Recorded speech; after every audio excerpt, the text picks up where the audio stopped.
खोल के रखा करिए, बोर्ड मत खोल के रखा करिए। बोर्ड खुला था तो मैं बोर्ड पढ़ाना शुरू कर दिया। Thank you. हाँ भाई चलो, टॉर्क कौन दे रहा है? परपेंडिकुलर डिस्टेंस L/2 के L/2 साइन थीटा।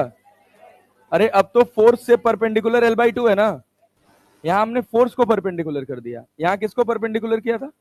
डिस्टेंस को किया था ना। तो टॉर्क बराबर क्या लिखेंगे?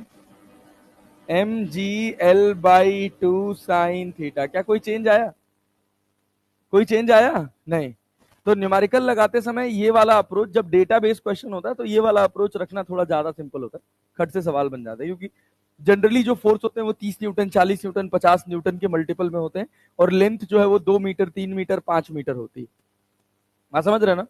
तो कॉस थीटा या साइन थीटा फोर्स का करना ज्यादा आसान होता है। जैसे मान लीजिए अगर हम आपसे एक सवाल कह दें कि ये एक रॉड है, इसका मास है 5 kg और इसका लेंथ है 3 मीटर। मास है 5 kg, लेंथ कितना है? 3 मीटर। और ये बाबू ये अपने वर्टिकल से इस समय 53 डिग्री पे है। कितने डिग्री पे है? 53 डिग्री पे है। कहा गया बताओ कितना टॉर्क एसोसिएट कर रहा होगा इस पॉइंट के अबाउट? 60। 60। सोच लो, सोच लो, बना ना? कैसे बना 60? सोचो, नीचे कितना लग रहा है? mg लग रहा है जी, इसको 50 लिख लिया जाए। ये 53 है तो क्या ये भी 53 होगा? तो रॉड के अलोंग क्रॉस की साइन, रॉड के अलोंग, रॉड के अलोंग कॉस ना, रॉड के परपेंडिकुलर, क्या इसको 30 लिख ले कि 40 लिखेंगे? यही, थोड़ा ध्यान दिया करो। अरे cos 53 sin 53 है ना नेता? अरे sin 53 जाएगा ना इसका, sin 53 4/5, 4/5 तो 40 ना, इधर 30 ना। टॉर्क कौन दे रहा है? 40 की 30 कितने डिस्टेंस पे है? 1.5। तो टॉर्क बराबर फोर्स इंटू परपेंडिकुलर फोर्स। कितना आने था? परपेंडिकुलर डिस्टेंस 15 या 45 चौक को 60। अरे क्लियर है क्या? क्या 60 न्यूटन मीटर का टॉर्क आया? क्लॉकवाइज के एंटी क्लॉकवाइज? क्लॉकवाइज के anti clockwise? Clockwise anti clockwise direction है कि सेंस ऑफ रोटेशन? इसका डायरेक्शन से कोई लेना देना? अच्छा, अगर ये क्लॉकवाइज है तो डायरेक्शन को मैं आउटवर्ड मानूं कि इनवर्ड? कैसा मानूं? समझदार हो गए तुम लोग, बस खत्म बात, यही तो है और क्या।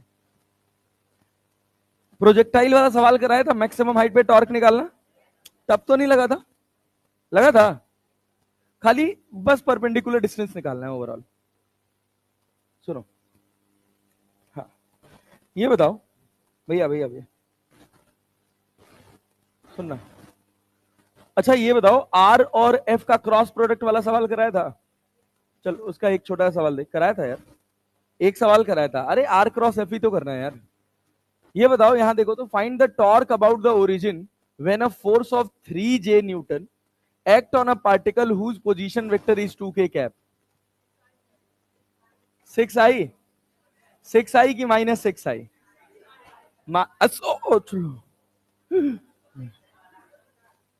हाँ भाई, +6i की -6i? सोच लो, सोच लो। टॉर्क बराबर क्या है? R cross F. R cross R कितना है और ये कितना है? 3J cap. के क्रॉस जे, उल्टा चले हो क्या होगा? माइनस ना। आई क्रॉस जे, जे क्रॉस के क्रॉस आई पॉजिटिव होता है। आई क्रॉस के क्रॉस जे क्रॉस आई नेगेटिव होता है। नेता ऐसे छोटी जगह फट जाओगे तो क्या हो जाएगा? के और जे का परपेंडिकुलर देखोगे ना, तो के और जे के परपेंडिकुलर क्या है? आई। तो +i की -i? -i, -6i कैप, ये होगा टॉर्क। ये छोटा सा सवाल है लेकिन गलत हो सकता है। नीट 2020, बहुत लोग गलत कर सकते हैं, बात समझे ना? नहीं बल्ले पड़ रहा है, बात समझ आई? Yes sir. और पक्का ना? चलो बाबू भैया बहुत बढ़िया। अच्छा ये बताओ नेता लोग, ध्यान से सुनना। टॉर्क की एक और बात हम लिख रहे हैं, उसको सुनिएगा। बाद में भी जब एंगुलर मोमेंटम पढ़ाएंगे तो प्रूफ करके भी दिखाएंगे, ठीक है ना? छोटा छोटा फॉर्मूला है। जैसे आप जब ट्रांसलेशनल मोशन की बात करते थे तो नेट फोर्स बराबर क्या लिखते थे? ट्रांसलेशनल मोशन नेट फोर्स बराबर कितना? Mass into acceleration. Rotational motion में जब बात करते हैं तो नेट टॉर्क जो होता है ये मास रिप्लेस हो जाता है मोमेंट ऑफ इनर्शिया से, ए रिप्लेस हो जाता है अल्फा से। आई को क्या बोल रहे हैं?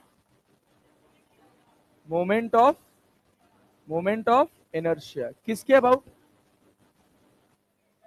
About about axis of rotation. अच्छा, बहुत बढ़िया। और अल्फा क्या है? अरे बोल तो लो यार।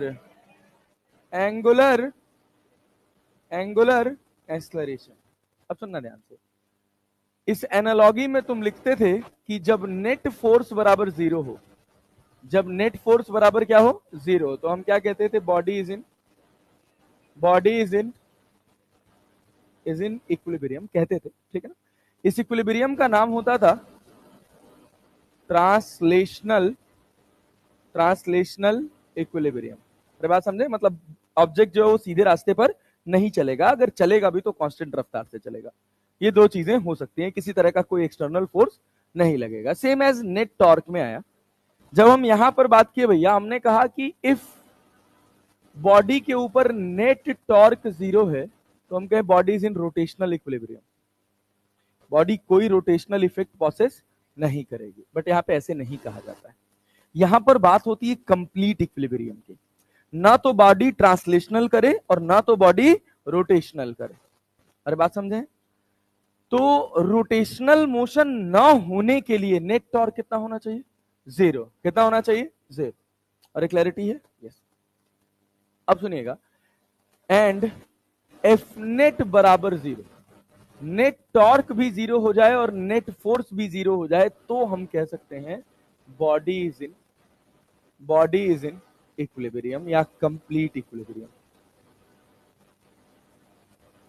अरे बात समझे हैं कि नहीं? रोटेशनल इक्विलिब्रियम जैसी कोई चीज नहीं होती। बॉडी या तो इक्विलिब्रियम में होगी तो उसमें दो तरह के इक्विलिब्रियम प्रोसेस होते हैं, एक ट्रांसलेशनल और एक ट्रांसलेशनल प्लस रोटेशनल।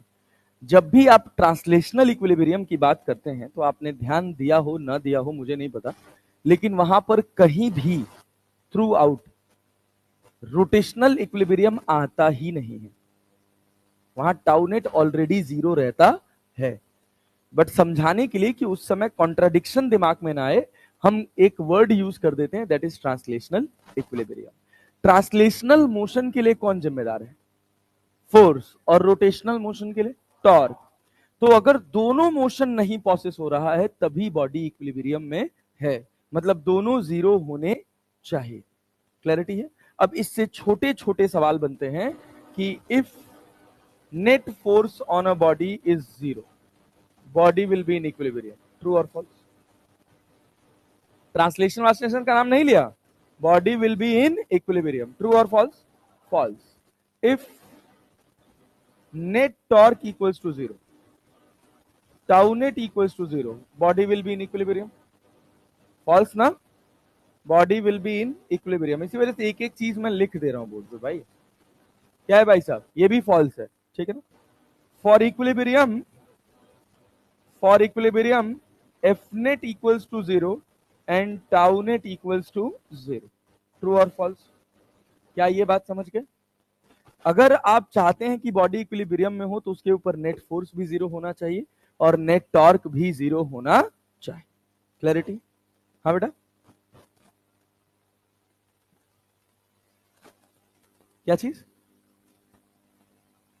जब हम पहले दिन मोमेंट ऑफ इनर्शिया पढ़ाए थे पहले लेक्चर में, तो हम तुमको बताए थे कि ट्रांसलेशनल मोशन में स्टेबिलिटी का कारण इनर्शिया होता है, ठीक है ना। उस इनर्शिया को प्रेजेंट करने का काम मास का होता है। इनर्शिया एक क्वालिटेटिव टर्म है, ठीक है ना। क्वालिटेटिव टर्म का मतलब समझती हो? एक्सप्लेनेशन है बस एक, उसका कोई वास्तविक प्रारूप, उसकी कोई गणित नहीं है। मास है उसका गणित।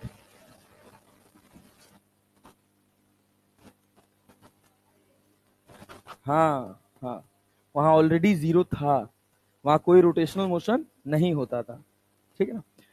मोमेंट ऑफ इनर्शिया, सुनो, मोमेंट ऑफ इनर्शिया क्या है कि जैसे हमने देखा कि एक बॉडी 2 kg की थी, एक बॉडी 5 kg की थी, क्लैरिटी है? तो 2 kg वाली बॉडी जब गोल घूम रही थी और 5 kg वाली बॉडी जब गोल घूम रही थी, तो उनको जब रोका गया तो देखा गया कि 5 kg वाला को टफ टाइम लग रहा है रोकने में और 2 kg वाला आसानी से रुक जा रहा है। कहानी समझ रहे हो? फिर ऐसा हुआ, हमने क्या सोचा, उस समय हमारे दिमाग में ख्याल आया होगा जो भी, कि यार mass is the important factor for rotation, clarity है? फिर उन्होंने क्या किया, 2 kg जहां था वहीं रहने दिया और 5 kg को एक्सेस ऑफ रोटेशन के और करीब ले आए। जैसे 5 kg को एक्सिस ऑफ रोटेशन के करीब लाते गए, ये देखने को मिला कि 5 kg को रोकना आसान होता जा रहा है, आसान होता जा रहा है। एक समय ऐसा आ गया कि 5 kg एक्सिस पर आ गया, जिस एक्सिस के अबाउट वो गोल गोल घूम रहा था, तो उसका रोटेशनल इफेक्ट 0 हो गया। आप समझे ना? तो उन्होंने कहा कि एक ही चीज रिस्पॉन्सिबल नहीं है, केवल मास ही रिस्पॉन्सिबल नहीं है, वो मास और वो एक्सिस से कितना दूर रखा है, ये दोनों बातें इंपॉर्टेंट है रोटेशनल इफेक्ट में। तो उन दोनों के कॉम्बिनेशन से स्टेबिलिटी का एक कारण बनाया गया, जिसको लिखा गया मोमेंट ऑफ इनर्शिया। बात समझ गए आप? पक्का ना? इसी वजह से कहा जाता है कि जब हम ऐसे हाथ फैला के गोल गोल घूमते हैं, कभी वो बैली वाले डांस करते हुए देखो, फॉरेन वॉरेन में करती हैं लड़कियां, भाई साहब, अब तो इंडिया में भी थोड़ा कल्चर आ रहा है, भाई साहब ऐसा कंटिन्यूअसली स्पिन करती रहती हैं अंगूठे के दम पे। हाँ, तो वो क्या है कि अपने स्पीड को बढ़ाने के लिए वो अपनी बॉडी को अपने सेंटर ऑफ मास के बहुत करीब ले आती है। बात समझे ना? तो उनका जो मोमेंट ऑफ इनर्शिया होता है वो घट जाता है। क्लियर? तो उनका जो, अब सोचो, मोमेंट ऑफ इनर्शिया घट गया, मतलब जैसे कोई चीज ज्यादा स्टेबल कब होगी, ट्रांसलेशन में बात करो, जब जिसका मास ज्यादा होगा या जिसका मास कम होगा? स्टेबल कब? ज्यादा मास वाला सेम एज रोटेशनल इफेक्ट में जिसका मोमेंट ऑफ इनर्शिया ज्यादा होगा वो ज्यादा स्टेबल होगा, मतलब उसको गोल घुमाना या वो जिस भी तरह का मोशन परफॉर्म कर रहा है उस मोशन में चेंज क्रिएट करना कठिन टास्क होगा। अरे क्लैरिटी है ना? बात समझ आ रही है ना? तो हमने क्या सोचा कि मोमेंट ऑफ इनर्शिया कम कर देते हैं, तो हम अपनी स्टेबिलिटी में आराम से डिस्टर्बेंस क्रिएट कर पाएंगे। तो भाई जो डांस करते हैं वो लोग जब स्पीड बढ़ानी होती है तो अपने हाथ को पास कर लेते हैं, तो मोमेंट ऑफ इनर्शिया कम हो जाता है। अरे क्लैरिटी है ना? अभी धीरे धीरे धीरे धीरे जब आप और अंदर पेनिट्रेट करेंगे, जब एंगुलर मोमेंटम पढ़ेंगे, तो ये आपको और बातें समझ आएंगी। बस अभी आप ये समझिए कि मास को मोमेंट ऑफ इनर्शिया से इस वजह से रिप्लेस किया गया है कि ट्रांसलेशनल मोशन में स्टेबिलिटी का कारण था मास, और रोटेशनल मोशन में स्टेबिलिटी का कारण है मोमेंट ऑफ इनर्शिया। क्योंकि केवल मास नहीं हो सकता है, एक ही मास अगर एक्सिस ऑफ रोटेशन से कुछ डिस्टेंस पे रखा है तो उसकी स्टेबिलिटी ज्यादा है, और वही उठा के एक्सिस ऑफ रोटेशन पे रख दिया जाए तो उसकी स्टेबिलिटी लगभग 0 के बराबर हो जाती है रोटेशनल इफेक्ट में। तो दो बातें इंपॉर्टेंट हो गई, मास और परपेंडिकुलर डिस्टेंस। नहीं आया रे? तो उन दोनों का कॉम्बिनेशन क्या है? Moment of inertia. क्या है? Moment of inertia. मोटा मोटा हिसाब किताब समझ आ रहा है? पक्का जी? चलो, बहुत बढ़िया। आइए आगे बात करते हैं। अब सुनिए, अब हम बात करने वाले हैं इक्विलिब्रियम पे, सारी चर्चा concept of equilibrium. Concept of equilibrium कहता है, कॉन्सेप्ट ऑफ इक्विलिब्रियम कहता है कि नेट टॉर्क कितना होना चाहिए? 0, और नेट फोर्स भी कितना होना चाहिए? 0। अरे क्लैरिटी है? इसको ऐसे भी लिखा जाता है सिग्मा एफ एक्स बराबर 0 और सिग्मा एफ वाई बराबर 0। नेट टॉर्क 0 होने का कई बार आपको ऐसे देखने को मिलेगा, anti clockwise torque. Anti clockwise torque बराबर क्लॉकवाइज टॉर्क। अरे बात समझे हैं कि नहीं? Anti clockwise and clockwise are the directions, sense of rotation, sense of. Anti clockwise से एसोसिएटेड टॉर्क का डायरेक्शन बाहर की तरफ होगा, और क्लॉकवाइज टॉर्क से एसोसिएटेड क्वांटिटी का डायरेक्शन कैसा होगा? इनवर्ट। अरे क्लैरिटी है? अरे क्लियर है भाई? Yes sir. यही बेसिक बात है अब यहां से आने वाले समय पे। और आपको बस दो चीजें देखनी है, एक सेंस ऑफ रोटेशन और एक परपेंडिकुलर डिस्टेंस देखकर टॉर्क निकालना। ये दो चीज आपको आनी चाहिए। अच्छा सुनिए, एक और बात सुनिए, जैसे हम पिछले हिस्से में थे, तो यहां पर अगर हम कहते थे कि हमारा नेट फोर्स 0 है, तो एक्सेलरेशन ऑफ सेंटर ऑफ मास क्या होता था? 0। तो वेलोसिटी ऑफ सेंटर ऑफ मास या तो 0 होता था या तो कांस्टेंट होता था। और इन दोनों से हम एक टर्म बनाते थे लीनियर मोमेंटम, जिसको कहते थे कंजर्व रहता है। या कंजर्व बोल देते थे या कांस्टेंट बोल देते थे। अरे बोलते थे ना, ये सब पढ़े हो ना? अच्छा, सेम है, इधर आ जाओ। जब नेट टॉर्क 0 होता है तो अल्फा क्या है? 0। अल्फा क्या है? 0। तो ओमेगा या तो 0 होगा या तो कांस्टेंट। तो लीनियर मोमेंटम है ना पी, ये रिप्लेस हो जाता है एल से, जिसको बोला जाता है क्या? Angular momentum. अभी इसके बाद पढ़ेंगे, इसके बारे में अच्छी चर्चा करेंगे। वैसे इसको पहले पढ़ना चाहिए, बट इसमें दो चार थोड़े टिपिकल टर्म्स आ जाते हैं, तो थोड़ा टॉर्क का हमको ज्ञान रहता है, तो ये समझना थोड़ा आसान हो जाता है। तो अगर हम एंगुलर मोमेंटम की बात करें, तो हमारा एंगुलर मोमेंटम क्या हो जाएगा? कांस्टेंट। या कांस्टेंट या कंजर्व। अरे क्लैरिटी है? कंजर्वेशन ऑफ लीनियर मोमेंटम लगाने आता था, पी इनिशियल बराबर पी फाइनल ना। वैसे यहाँ पे कंजर्वेशन ऑफ एंगुलर मोमेंटम भी लगेगा, एल इनिशियल बराबर एल फाइनल। तो जब यहाँ पे नेट फोर्स 0 होता था, तब तो पी इनिशियल बराबर पी फाइनल करते थे ना। जब नेट टॉर्क 0 होगा, तब आप क्या करेंगे? एल इनिशियल बराबर एल फाइनल। ये मोटा मोटा हिसाब किताब है आज के लेक्चर का। इसी ज्ञान पर अब आज के सारे क्वेश्चन हमारे बन जाएंगे मोटा मोटा। अब डिपेंड करता है कि आप कितनी स्पीड में बना पाते हैं। लिखेंगे इसको? लिख लीजिए, चलिए लिख लीजिए, लिख लीजिए, लिख लीजिए। चलिए फट से पेन चलाइए।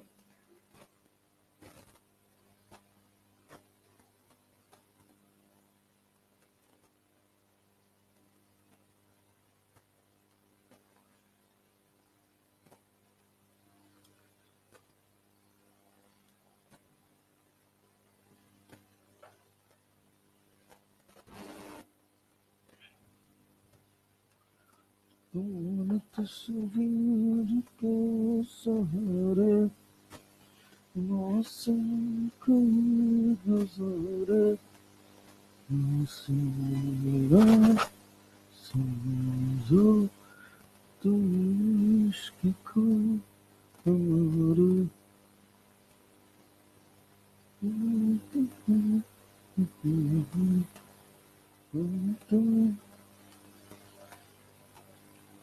इसमें सोचो ना कैसे फोर्स इधर लगा, गोल घूमा। अरे एंटी क्लॉकवाइज ही तो जाएगा। क्लॉकवाइज जाने का मतलब इनवर्ट। रेडी है ना? हाँ बाबू, क्या बेटा?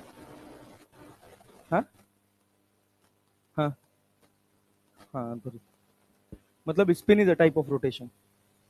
जब वो कोई ऑब्जेक्ट अपनी एक्सिस के अबाउट ही गोल गोल घूमता है, फिर तो वो किसी तरह का ऑर्बिटल मोशन परफॉर्म नहीं करता है, तो उसको स्पिनिंग बोलते हैं। जैसे मैं यहाँ खड़ा हूँ, मैं इसी एक्सिस के अबाउट ऐसे गोल गोल घूम रहा हूँ, तो ये क्या हो गया? Spinning. It is a part of rotation. ठीक है ना? अगर मैं ऐसे स्पिन भी कर रहा हूँ और ऐसे ऐसे किसी का चक्कर भी काट रहा हूँ, तो ये क्या हो गया? Spinning plus rotation. और मैं स्पिन नहीं कर रहा हूँ और मैं बस कैसे किसी एक्सिस के अबाउट गोल गोल चक्कर काट रहा हूँ, तो क्या हो गया? रोटेशन।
बोलो भाई, कोई लाइन, कोई बात, कुछ नहीं समझ आ रहा तो बता दो।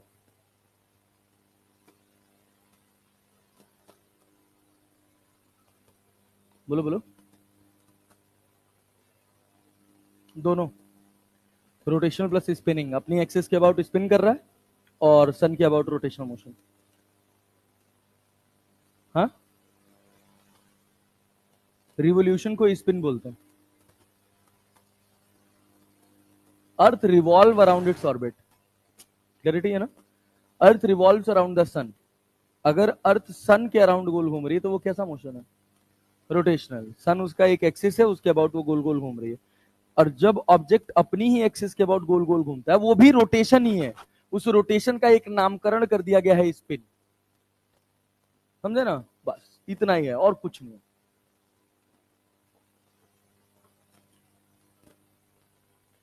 अंग्रेजी है बस, केवल नए नए टर्म्स हैं अंग्रेजों के। तुमको बस ये समझना है कि कोई भी ऑब्जेक्ट अगर किसी भी एक्सिस के अबाउट, चाहे अपनी एक्सिस के अबाउट चाहे किसी दूसरे ऑब्जेक्ट के एक्सिस के अबाउट गोल गोल घूम रहा है, रोटेशनल मोशन हो रहा है, बस। अब स्पिनिंग स्पिनिंग का लफड़ा अपने दिमाग में मत पालो। क्या चीज?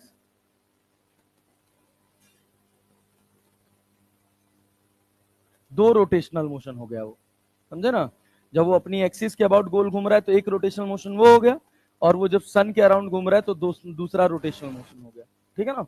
उसी जो अपनी एक्सिस के अबाउट गोल घूम रहा है उसी को तब स्पिन का नाम दे दिया जाता है, नामकरण है बस।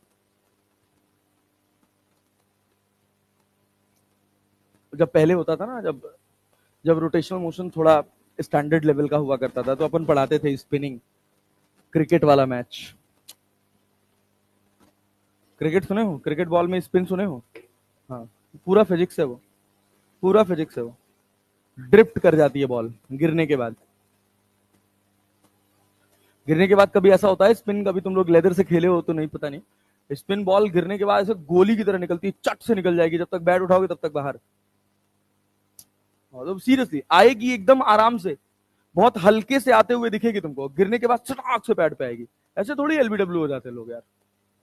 और गिरने के बाद अंदर आती है, बहुत तेज आती है। कुलदीप यादव से बहुत दमदार। अश्विन अश्विन अश्विन सेनवॉन का तो ड्रिफ्ट नहीं था, सेनवॉन का स्पिन था, कि वो गिरती थी इधर और उड़ के जाती थी इधर। और तब की पिचेस बहुत खराब हुआ करती थी यार। आज सेनवॉन को पकड़ा दो, चाहे किसी को पकड़ा दो, इतनी फ्लैट पिच बनाते हैं उसमें बॉल घूमेगी ही नहीं। हाँ, Rashid Khan is kind of drift bowler. वो आराम से गिरेगी बॉल और गिरने के बाद खट से अंदर निकल जाएगी, जिसको गुगली बोलते हैं, गुगली भी बोलते हैं, और उसका कैरम बॉल भी बोलते हैं। नकल बॉल भी बहुत अच्छा है। मतलब नकल बॉल इज काइंड ऑफ कि वो एक्शन चेंज नहीं करना पड़ता उसमें बॉलर को, सेम एक्शन से वो आराम से, कुछ नहीं, तुम्हारे चीज, तुम्हारे बात काम की चीज, इतना ध्यान से मत सुनो। हो गया? जल्दी देखो। अभी अभी जब आगे पहुंचेंगे तो मैं दिखाऊंगा स्पिनिंग कैसे होती है। कुद्दू वाली बॉल, क्रेजी बॉल ले आके ऐसे गोल घुमा के गिराएंगे ना, ऐसे नीचे रोटेट करते हुए जाएगी, पहले यहां से गिरेगी, फिर आगे जाएगी, फिर इधर आएगी, फिर इधर जाएगी, फिर इधर आएगी। हाँ, रबर वाली प्रोजेक्टाइल मोशन परफॉर्म करती हो। दिखाऊंगा, आने दो, टाइम आने दो, अगर समय बचा रहा अपने पास तो। थोड़ा वो सब आउट ऑफ रीच हो जाता है, बट समझ आता है तो अच्छा लगता है। हो गया?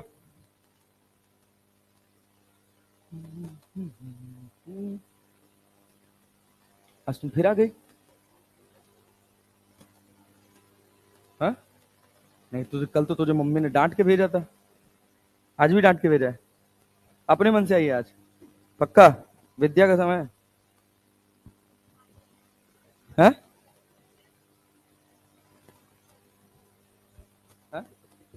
हाँ, बोल बोल। हाँ हाँ, रोटेशन नहीं, अरे स्पिन कुछ नहीं होता यार। स्पिन एक अंग्रेजी का शब्द है। कोई ऑब्जेक्ट जब अपनी एक्सिस के अबाउट गोल गोल घूमता है तो उस तरह के रोटेशन को स्पिन का नाम दे दिया जाता है। स्पिन कोई अलग से फिजिक्स नहीं है, सेम वही चीज है सब, कुछ अलग नहीं है। हाँ, लट्टू में कैसे टॉर्क लगता है? हाँ, रस्सी से। जैसे मान लो कार खड़ी है, खिलौना, उसको तुम एक लात मार के छोड़ दे, थोड़ी दूर तक चलती रहेगी ना। तो वैसे जब हम रस्सी से खींच के मारते हैं तो रस्सी पहले इनिशियल टॉर्क प्रोवाइड कर देता है, और उस टॉर्क के हटने के बाद उसको कुछ ओमेगा मिल जाता है, उस ओमेगा की वजह से वो गोल गोल घूमता रहता है। क्लैरिटी है ना? और धीरे धीरे धीरे धीरे धीरे धीरे घटते घटते घटते घटते फिर गिर जाता है। मैं तो बहुत नचाया हूँ। ऐसा होता था, हम लोग वो खेलते थे, लट्टू से खेलते थे गांव में, तो एक गोला बनता था, उस गोले के अंदर नचाना होता था, और जिसका लट्टू बाहर चला जाता था उसका बीच में रखा जाता था और उसको फाड़ना होता था भाई साहब। तो हम जब मार्केट से लट्टू खरीद के ले आते थे, तो लट्टू के आगे जो स्पाइक लगी रहती है उसको निकाल देते थे, और उसके बाद कील खरीदते थे। कील को जनरेट, उसको जर्कल होता है ना, जो हैंड पंप वाला, वो वाला जो बड़ा वाला हैंड पंप होता है, उसमें ले जाके उसको रख के और हैंडल से मार मार के कील को काट देते थे, उसका जो थिक वाला हिस्सा है, और फिर उसके बाद उसको पत्थर पे रगड़ते थे, और रगड़ के एकदम शार्प बनाते थे, और शार्प बना के तब उसको लट्टू के अंदर फिट किया जाता था। मारो बीच में से लट्टू फटता था भाई साहब। And that was the time यार, हमें 5 रुपए का लट्टू मिलता था और फट जाता था तो 5 दिन 7 दिन इंतजार करना पड़ता था कि अब 1-1 रुपया 2-2 रुपया करके इकट्ठा करेंगे तो भाई साहब दोबारा खरीदेंगे। लट्टू, कंचा, गुल्ली डंडा और क्रिकेट हद खेला हूं। गुल्ली डंडा मैं छोड़ दिया था, मेरा बहुत क्लोज फ्रेंड था, बहुत अच्छा फ्रेंड था, हम लोग खेल रहे थे, उसके जस्ट यहां पर लग गई थी और पूरा ऐसे फट गया था। That was the last day. उस दिन के बाद हमने छोड़ दिया, मतलब उस दिन से लेकर आज तक मैं कभी गुल्ली डंडा नहीं खेला। बच गया बस भाई, समझ लो, मतलब भगवान की बड़ी मेहरबानी थी कि बच गया, नहीं तो थोड़ा सा भी सोचो यहां लगा था, थोड़ा सा भी नीचे आता आंख में घुस जाती, निपट जाता, खत्म, एक आंख गई। हाँ हाँ, रोटेशनल प्लस ट्रांसलेशनल दोनों होता था।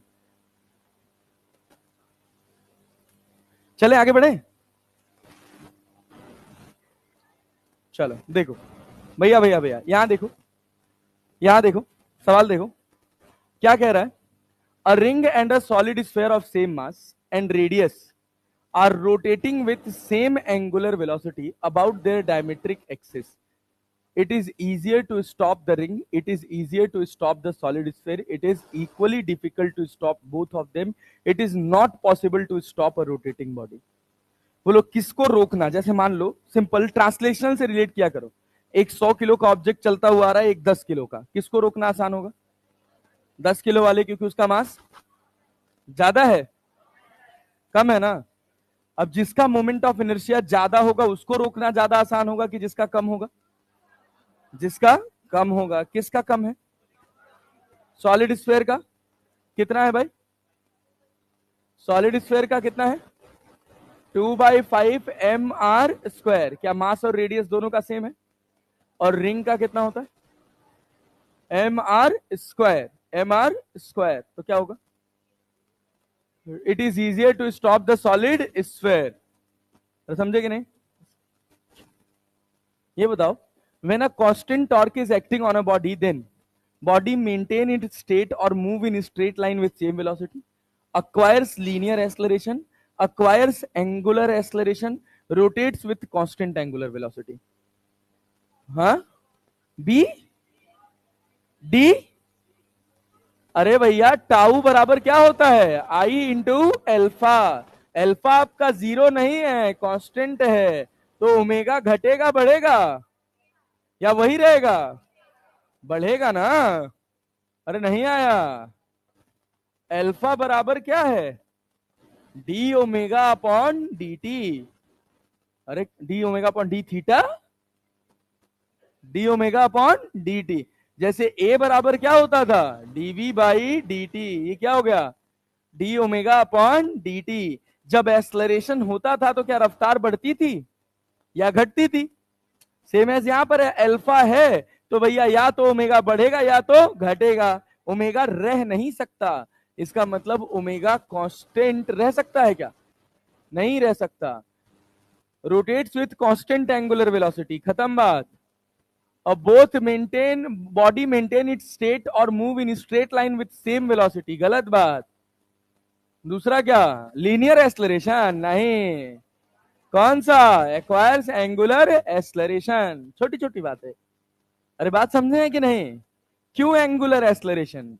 क्योंकि अल्फा क्या है, नॉन जीरो। क्यों अल्फा नॉन जीरो है?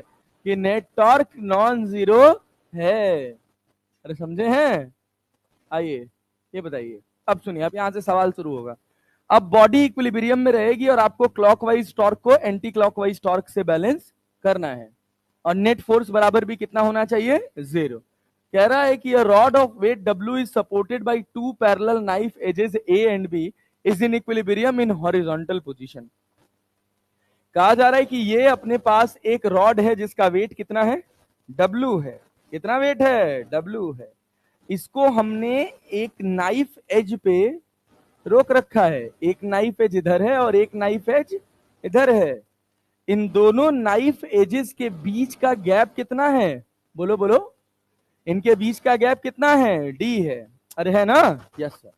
और कह रहा रॉड का वेट कितना है, कितना है, कितना है, तो W कहां लगेगा, बीच पे, बीच में लगेगा ना, mg पे। अरे क्लैरिटी है? अच्छा सुनना, कह रहा है the knives are at distance D from each other. 2-3 सवाल मैं बनाऊंगा फिर तुम बनाना। The centre of mass of the rod is at distance x from A। ये A है और ये क्या है, B है। तो ये D/2 है कि x है, कितना है, ये कितना होगा, D माइनस x। सवाल पूछा, the normal reaction on A is, the normal reaction on A is. सवाल से ये ज्यादा कॉन्सेप्ट क्लियर होता है। तो सुनना, ये बताओ क्या बॉडी कोई ट्रांसलेशनल मोशन परफॉर्म करेगी, कोई रोटेशनल मोशन परफॉर्म करेगी? तो नेट टॉर्क कितना होगा और नेट फोर्स भी कितना होगा, नेट टॉर्क भी 0 और नेट फोर्स भी 0। बताओ अभी तक मैंने कोई ऐसी हवाई बात कही जो तुम्हें समझ नहीं आई? अरे समझ आ रहा है पक्का जी? ये सोचो, एक्स एक्सिस में कोई फोर्स लग रहा है, एक्स में लग रहा है, वाई में लग रहा है, वाई में लग रहा है, कितना लग रहा है, क्या यहां नहीं लग रहा है ये? अरे सपोर्ट किया है कि नहीं रॉड को? तो इसने रॉड पे कितना फोर्स लगाया और इसने रॉड पे कितना लगाया है, लगाया कि नहीं लगाया?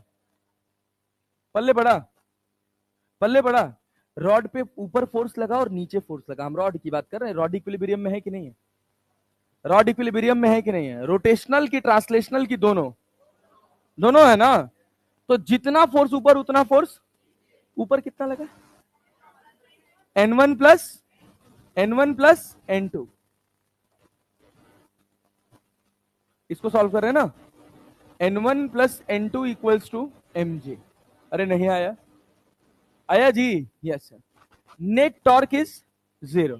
दो अननोन है ना अपने पास, इक्वेशन कितनी है, एक, दूसरी चाहिए होगी, दूसरी मिलेगी नेट टॉर्क से।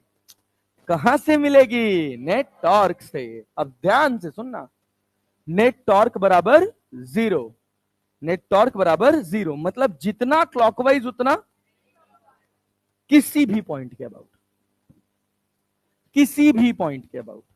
इस रॉड पे अपनी इच्छा अनुसार जो तुमको मन करे वो कोई सा भी पॉइंट मान लो, हर पॉइंट के अबाउट नेट टॉर्क कितना होगा, 0। अगर बॉडी क्या है, इक्विलिब्रियम में। क्लैरिटी है? अच्छा ये बताओ, जैसे मैं कहूं कि ये पॉइंट ऑफ एप्लीकेशन है या ये पॉइंट है जिस पर, जिस पॉइंट के अबाउट हमको टॉर्क निकालना है और मेरा फोर्स इसी पॉइंट से पास कर रहा है, नेट टॉर्क कितना होगा इस फोर्स की वजह से, कितना होगा, 0। क्यों क्यों क्यों क्यों क्यों क्यों? कोई परपेंडिकुलर डिस्टेंस, अरे है क्या, यहां से पास करे तो, हाँ बोलो, यहां से पास करे तो, जब भी इस पॉइंट से पास करेगा तो नेट टॉर्क कितना होगा, 0, क्योंकि इस पॉइंट से पास कर गया तो कोई परपेंडिकुलर डिस्टेंस नहीं। बात समझ में हम क्या बोले हैं? yes. अब सुनिएगा, अब सुनिएगा। अब आपको अपनी इच्छा अनुसार इस पूरे रॉड पर एक ऐसा पॉइंट मानना है जिसके अबाउट नेट टॉर्क कितना हो, 0, क्योंकि हर पॉइंट के अबाउट नेट टॉर्क 0 है। अरे है कि नहीं? तो हमको ऐसा पॉइंट ढूंढना है जिससे हमारा सवाल आसानी से लग जाए। क्लैरिटी है? जैसे आपको क्या निकालना था सवाल में, देखिए क्या निकालना है, normal reaction on, normal reaction on. अच्छा सोचिए, अगर हम बी पर बैठ के देखें, कहां बैठ के देखें, अगर हम बी पर बैठ के देखें तो N2 की वजह से पॉइंट बी पे टॉर्क कितना होगा? N2 की वजह से पॉइंट बी पर टॉर्क कितना होगा? 0। क्यों? N2 is passing from the same point. अरे नहीं आया, थोड़ा ध्यान से सीखना है यहां से। क्या अगर कोई फोर्स है वो उसी पॉइंट से पास कर रहा है जिस पॉइंट के अबाउट आपको टॉर्क लिखना है, तो उस फोर्स से उस पॉइंट के अबाउट नेट टॉर्क कितना होगा? कितना होगा? 0। फॉर एग्जाम्पल, पेन देख रहे हो, मैंने यहां फोर्स लगाया, क्या ये रोटेशनल इफेक्ट प्रोसेस किया? यहां लगाया, किया, यहां लगाया, किया, जहां ये हिंज है यहीं लगा दूं तो कोई टॉर्क आएगा क्या? अरे कोई आएगा क्या? इसकी वजह से कोई टॉर्क आने वाला? क्लैरिटी है? अरे आना तो बोल रहे यार, पल्ले पड़ रहा है। यस सुन, तो हुआ क्या कि अब हमको ऐसे पॉइंट का चुनाव करना है खुद से कि हमारा सवाल आसानी से बन जाए, क्योंकि यहां रहोगे तो mg के अबाउट टॉर्क 0। सोचो, इस पॉइंट के अबाउट टॉर्क देखोगे तो कितना आएगा? mg से कोई टॉर्क आएगा? और यहां देखोगे तो n1 से कोई टॉर्क आएगा? नहीं। यहां पर n2 से टॉर्क आएगा कि नहीं आएगा? n1 से, n1 से। और mg से? n1 से कैसा, क्लॉकवाइज के एंटी क्लॉकवाइज? और mg से एंटी क्लॉकवाइज ना। और बॉडी अगर इक्विलिब्रियम में है तो जितना क्लॉकवाइज उतना ही एंटी क्लॉक। मैं बहुत कठिन पढ़ा रहा हूं, बहुत कठिन पढ़ा रहा हूं, बहुत बढ़िया। अब ध्यान से सुनो, अब मुझे कहा गया कि net torque about 0, net torque बराबर 0 about any point, about any point. तो मैं ऐसे सॉल्व करूंगा, ध्यान से सुनना, कि खट से एक बार में मेरा n1 निकल जाए। तो मैं सोचा कि n2 ना आता तो मेरा काम बन जाता, क्योंकि mg किसके बराबर है? w के। किसके बराबर है? w के। तो अब एक अननोन n1 है और एक नोन वैल्यू अपने पास कितनी है? w है। इस पे n2 का टॉर्क कितना हो गया? 0। तो चलो लिखो, क्या लिखोगे? क्लॉकवाइज टॉर्क बराबर anti clockwise torque, anti clockwise torque. Anti clockwise को काउंटर क्लॉकवाइज भी लिखते हैं। एंटी क्लॉकवाइज का दूसरा नाम क्या होता है? Counter clockwise. सीधे बैठ जाओ पहले नेता, फट से। मौत है तेरी। हाँ भाई, चलो देखो, ये बताओ हम कौन से पॉइंट के अबाउट देख रहे हैं? किसके अबाउट? बी के अबाउट। क्या जरूरी है कि बी के अबाउट ही देखो? बस इससे हमारा सवाल थोड़ा आसान बन जाएगा। किसी भी पॉइंट के अबाउट देखोगे, रिजल्ट में कोई चेंज होने वाला, क्योंकि बॉडी इक्विलिब्रियम में है। तो क्या हर पॉइंट के अबाउट टॉर्क 0 है? अरे हाँ तो हाँ आ रहा है जी, यस। चलो भैया, तो torque about, torque clockwise torque, clockwise torque कौन दे रहा है? कौन दे रहा है? परपेंडिकुलर डिस्टेंस कितना है? कितना है? क्या n1 इंटू डी लिख ले? और w कैसा दे रहा है? Anti clockwise. कितनी डिस्टेंस पे लग रहा है? d माइनस, तो n1 बराबर कितना हो गया?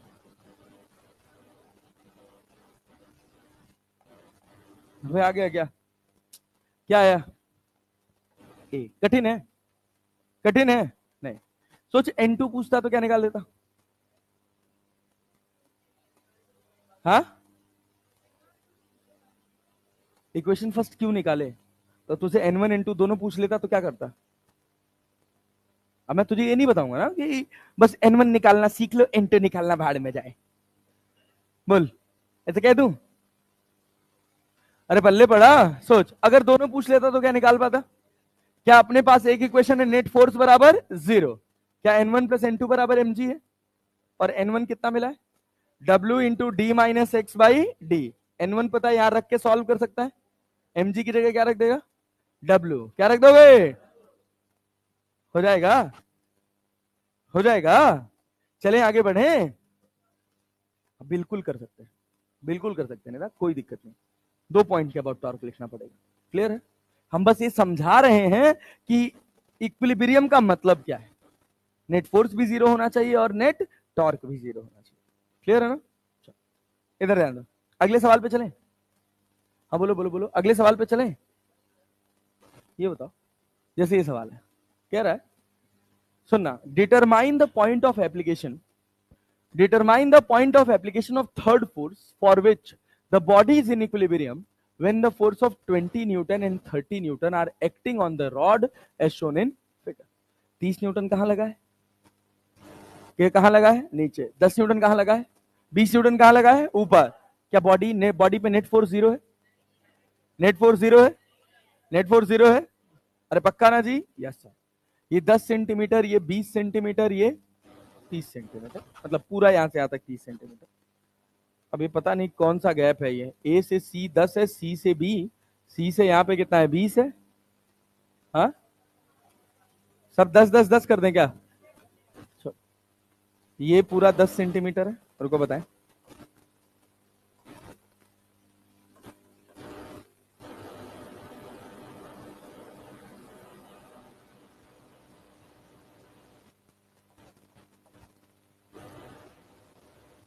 इधर देखो, ये तुम्हारे पास 10 सेंटीमीटर है, ये भी तुम्हारे पास 10 सेंटीमीटर है, और ये भी तुम्हारे पास 10 सेंटीमीटर।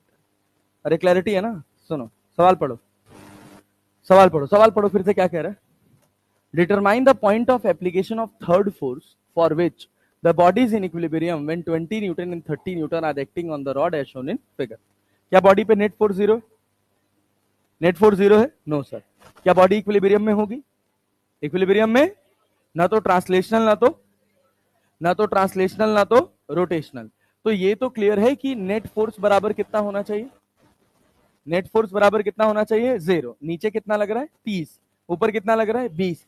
ऊपर हमको एक और फोर्स की रिक्वायरमेंट है, कितना, कितना न्यूटन, 10 न्यूटन, कितना न्यूटन 10 न्यूटन। क्लैरिटी है। इफ नेट फोर्स बराबर जीरो, तो हम उस फोर्स को क्या एफ मान सकते हैं, तो हम क्या लिखें, एफ प्लस 20 बराबर कितना होना चाहिए 30, तो एफ बराबर कितना, क्या 10 न्यूटन का एक एक्स्ट्रा फोर्स ऊपर की तरफ चाहिए। क्या अब बॉडी इक्विलिब्रियम में आ गई, बॉडी इक्विलिब्रियम में आ गई, नहीं, ये जरूरी, ये जरूरी।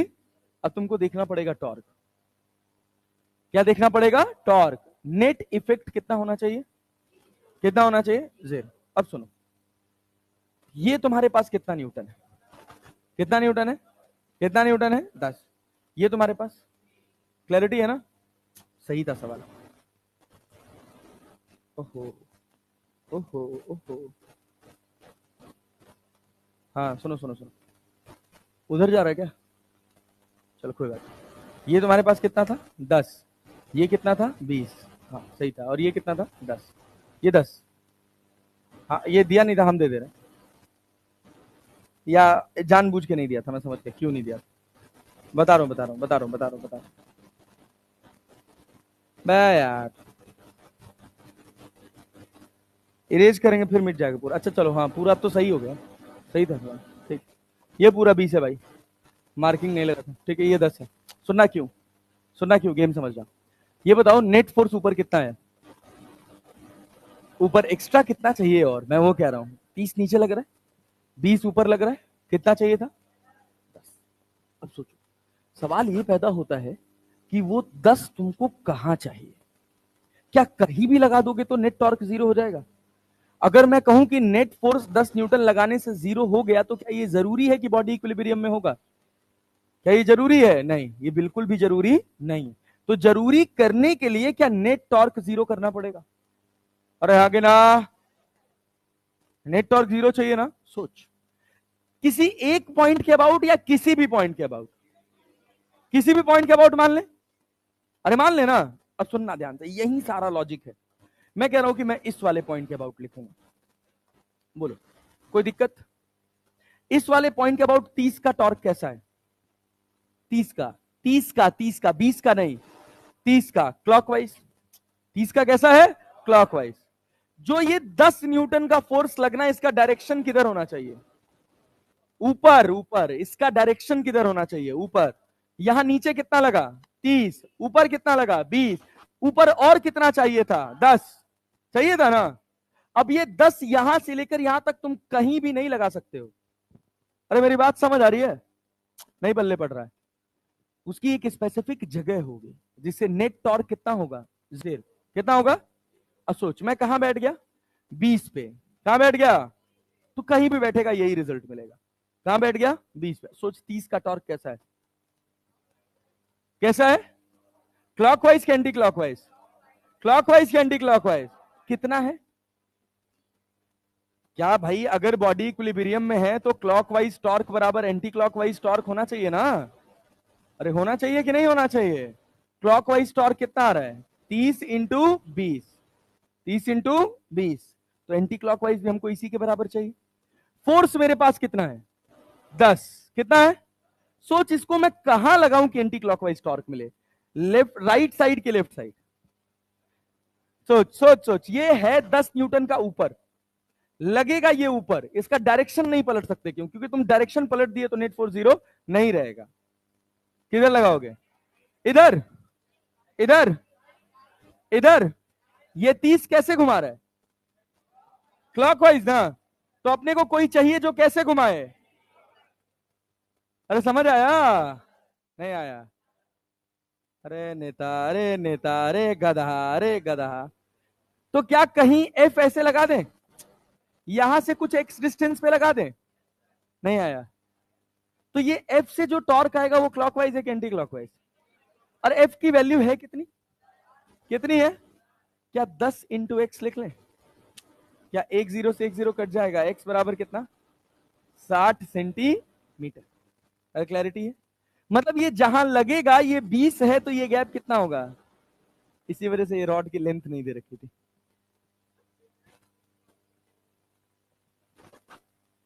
अब मारो घूमे लगे तुरंत, इतना आसान सवाल है यार। क्या दिमाग वाग लगाते हो तुम लोग, बेच वेच के आते हो क्या सब। हाँ बोल, क्या कह रहा। हाँ हाँ, बी से सी का डिस्टेंस आया 40, बी से सी का 60 आया, और 30 से लेके बी के बीच का डिस्टेंस कितना आया, 40। नहीं समझ पाए, समझे। सवाल पल्ले पड़ा बराबर से, सवाल पल्ले पड़ा बराबर से। एक सवाल दूं, बनाओगे पक्का ना। सबसे पहला काम, अच्छा सोचो, सोचो तुम्हारे दिमाग में ख्याल आता, मास्टर तुमने इस पॉइंट के अबाउट टॉर्क क्यों जीरो किया, मेरा मन नहीं है, मैं इस वाले पॉइंट के अबाउट करूंगा। सोचो, अगर तुम इस वाले पॉइंट के अबाउट टॉर्क जीरो करते तो 20 इसको कैसे घुमाता, क्लॉक देख के। भजन गाने में बॉर्डर फेंक के मारना मैंने, एंटी क्लॉकवाइज।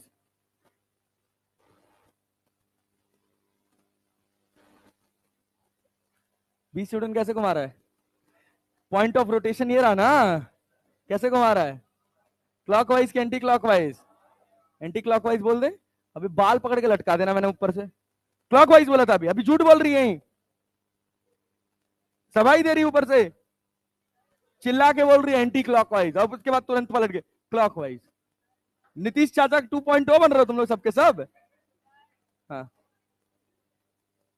हम बोले थे, कोई बात नहीं।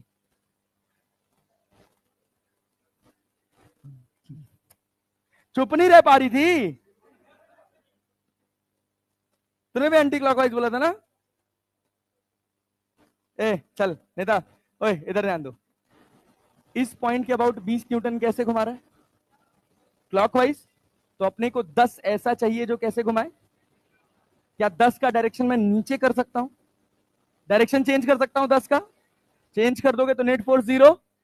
अब 10 को लगाना है ऊपर, तो क्या तुम आगे लगा सकते हो, इधर लगा सकते हो, नहीं। इधर लगाओगे तो वो भी कैसे देगा, क्लॉकवाइज, एंटी क्लॉकवाइज तो देगा नहीं। तो अगर तुमको एंटी क्लॉकवाइज की चाहत है तो क्या पीछे लगाना पड़ेगा। मान यहां से तूने लगाया एक्स पे, कितने पे लगाया, चल वाई मान लेते हैं इसको, क्या मान लेते हैं, वाई। सोच ये गैप कितना है, 20 है ना।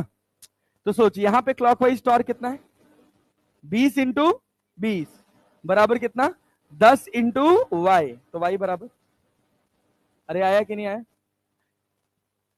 अरे आया, कठिन है। चल आजा, एक सवाल बना ले, ले भाई ले, एक सवाल बना। एक रॉड है, इसके ऊपर इधर फोर्स लग रहा है 50 न्यूटन, इधर फोर्स लग रहा है 40 न्यूटन, इसका खुद का वेट है 5 kg, ठीक है ना। फाइंड, अच्छा ये ए है, ये बी है, ये सेंटर सी है, ये डी है, क्लियर है। यहां से सी से ये दे रखा है 2 मीटर, ये भी दे रखा है 2 मीटर। सवाल पूछा गया find the value of F and position of F, position of F for equilibrium. बनाओ, position of F for equilibrium. Rod का अपना मास भी दे रखा है 5 kg।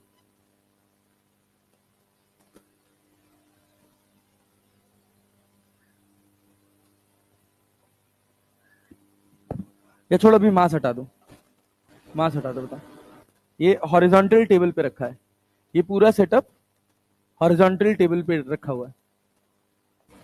कौन बिस्किट खा रहा भाई? कुत्ते खाते हैं। कौन बिस्किट खा रहा है? पार्ले जी ले दे।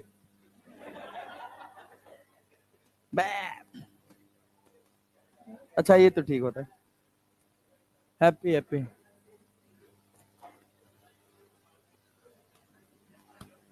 जरा हम पार दे रहे हैं, वाह। वो भाई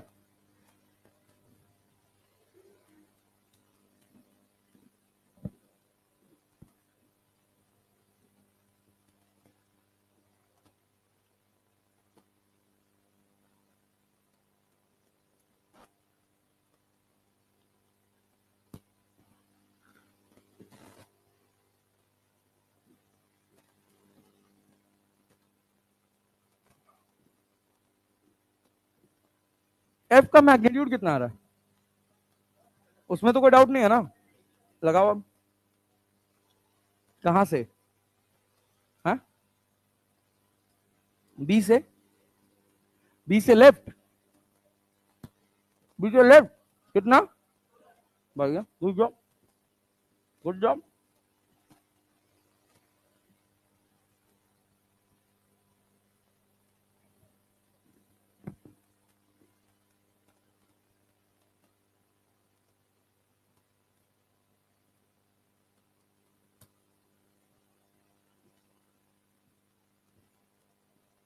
निकालो, पेन चलाओ।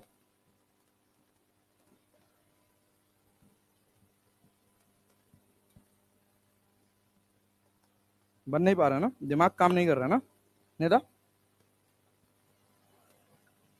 बताओ, सुनो, सुला रहा है, बढ़िया, ठीक। सुनो सुनो सुनो, बहुत आसान स्टेप है, कुछ करना नहीं है इसमें। बस तुमको इतनी सी बात सोचनी है कि ऊपर तुमको कितना फोर्स चाहिए। इसमें कोई डाउट है? फॉर इक्विलिब्रियम एफ बराबर हमको कितना चाहिए? 10 न्यूटन। कहा? नीचे के ऊपर। अब सवाल ये पैदा होता है कि इसको लगाएं कहां, इसको लगाएं कहां? सब खा लो अब सब लोग। ये बताओ, ये 50 इसको कैसे घुमा रहा है? Anti clockwise. 40 भी कैसे घुमा रहा है? Anti clock. हम कौन से पॉइंट के अबाउट देख रहे हैं? सी के। हमारा मन, जरूरी नहीं है कि सी के अबाउट देखना है, ऐसा कुछ भी जरूरी नहीं है, तुम किसी के अबाउट भी देख सकते हो। तुम लोग, मुझे लग रहा है मैक्सिमम लोग सी के अबाउट देख के निकाले होगे, निकाले होगे ना? गधा हो, यही करो जीवन भर। किसके अबाउट देखे हो? बहुत बढ़िया, गुड जॉब। सोचो सी के अबाउट ही सोचो, किसी भी पॉइंट के अबाउट। नेट टॉर्क कितना होना चाहिए? 0। ये कैसे घुमा रहा है? ये कैसे घुमा रहा है? अब सोचो, अगर मैं इसके इधर लगाता, अगर मैं इसके इधर एफ लगाता तो वो भी कैसे देता? Anti clock wise. तो कभी नेट टॉर्क 0 होता? ये दोनों एंटी क्लॉकवाइज दे रहे हैं, तो अपने को कैसा चाहिए? कैसा चाहिए? कैसा चाहिए? क्लॉकवाइज चाहिए ना। तो क्लॉकवाइज के लिए हमको किधर लगाना पड़ेगा? राइट साइड या लेफ्ट साइड? Left side. कहीं एफ लगा दिया कुछ एक्स डिस्टेंस पे। इस एफ का वैल्यू कितना है? कितना है? 10। तो एक गधा वाली सोच है कि सी पॉइंट से निकालो, और एक थोड़ा इंटेलिजेंट सोच क्या है? बी पॉइंट से निकालो। कैसे? सोचो सोचो सोचो, बी से, बी से। डी से भी निकाल सकते हो, कोई दिक्कत नहीं, जहां से मन करे वहां से निकाल सकते हो, कोई प्रॉब्लम नहीं। हम कह रहे हैं बी से निकालो। सोचो बी के अबाउट सोचो, 40 कैसे घुमा रहा है, एंटी क्लॉक, और 50 50 घुमाएगा, 50 घुमाएगा। तुम 50 पे ही तो बैठे हो, वो तुम्हारे अंदर से ही तो पास कर रहा है। कोई परपेंडिकुलर डिस्टेंस, कोई टॉर्क, क्लैरिटी है ना। तो हमको जो 10 से टॉर्क चाहिए वो कैसा चाहिए, क्लॉकवाइज के एंटी क्लॉकवाइज, क्लॉकवाइज के एंटी क्लॉकवाइज। तो किधर चाहिए होगा, राइट साइड की लेफ्ट साइड, लेफ्ट साइड कहीं एक्स डिस्टेंस पे लगा दो, लगा सकते हो कि नहीं।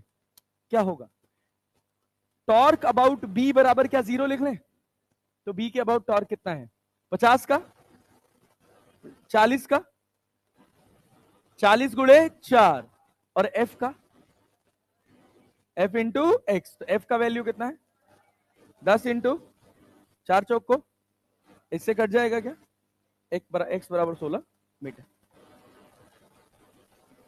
अरे नहीं आया, कठिन है क्या, ऐसे और टाइम पास करने हैं, पक्का ना।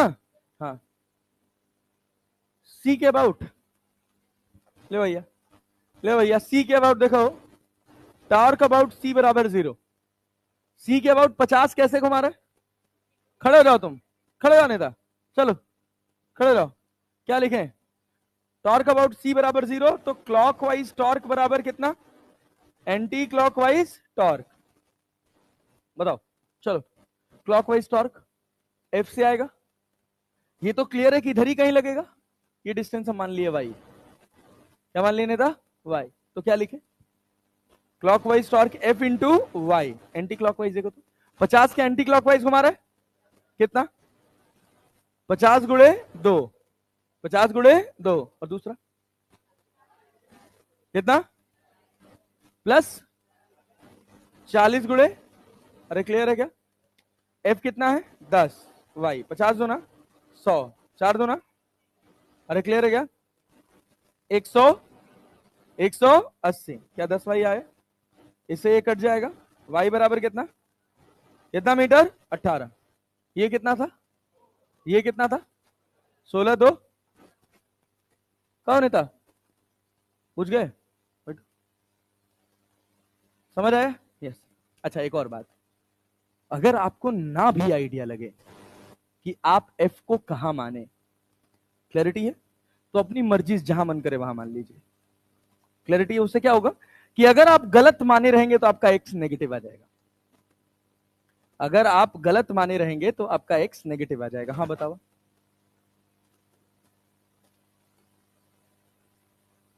कहाँ करत रहो बहन तक बाबू, कहाँ घर है, कहाँ घर है, पटने के हो, नीचवा कितना फोर्स लग रहा है, ऊपर कितना चाहिए, ऊपर रोकने के लिए, इक्विलिब्रियम के लिए कितना और चाहिए, घंटा आप मारेंगे जबरदस्त खींच के, एक बुद्धि हरी हो जाएगी 1 मिनट में, खच्चर बन के बैठे रहता है क्या क्लास के अंदर। इक्विलिब्रियम की कितनी कंडीशन, क्या पहली कंडीशन क्या, हाँ, नेट फोर्स कितना होना चाहिए, नीचे कितना लग रहा है 50, ऊपर कितना और चाहिए ऊपर, अब बहुत बड़ी बात थी ये,